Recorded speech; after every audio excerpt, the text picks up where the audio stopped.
Methods for joining DNA fragments.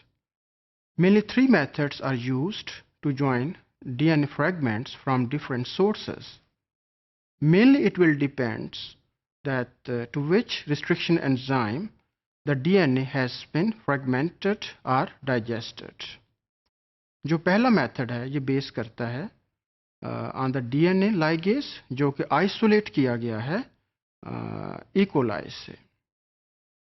So this DNA ligase from E. coli, it will mainly target those DNA fragments that have been digested with those restriction enzymes that produce cohesive or sticky ends.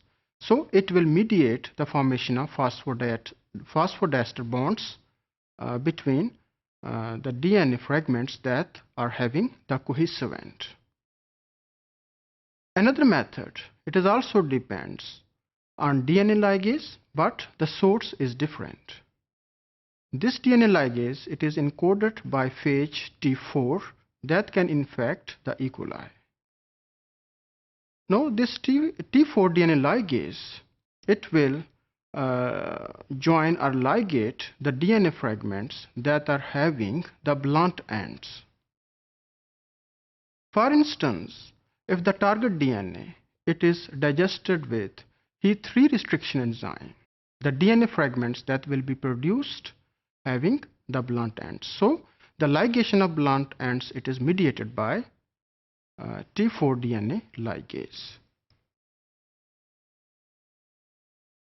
The third method, it depends upon the ability of terminal deoxynucleotidyl transferase, and commonly it is also called as terminal transferase. This enzyme, it introduces homopolymer tails at 3' ends of the DNA fragment. Homopolymer tailing means that the tails contain a single type of residues at 3' ends. For example, either adenine, guanine, cytosine or thymine. How it is possible? We are going to discuss after some time. But now we are going to focus on DNA ligase.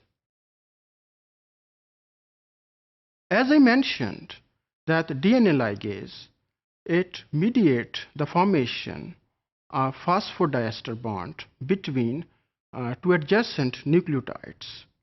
So it introduces bond between 5' phosphate and 3' hydroxyl group, because when two DNA molecules having the sticky end, they will join because of complementary base pairing. So gaps remains that may be 1 or 2 nucleotide base pairs apart. So this gap will be bridged and bond will be formed by DNA ligase. So in both cases, either it is E. coli DNA ligase or DNA ligase from T4 phages, so both will catalyze the formation of phosphodiester bond. But during their activity, their cofactor requirements may be different. For example, T4 DNA ligase, it requires ATP, जबकि जो bacterium DNA ligase है, इसका जो cofactor है वो NAD+ है. NAD+ means that nicotine amide adenine dinucleotide.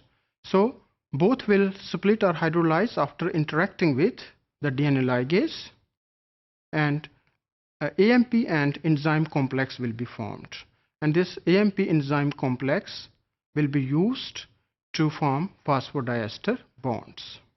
So this diagram, it indicates that how cohesive or sticky ends they can anneal and finally ligate.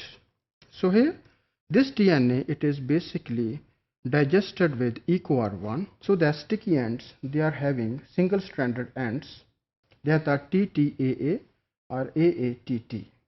So they can anneal here, and the gap that is produced here, it is mainly breached by the activity of DNA ligase. So there is another diagram that indicating the action of T4 DNA ligase and the DNA ligase isolated from E. coli.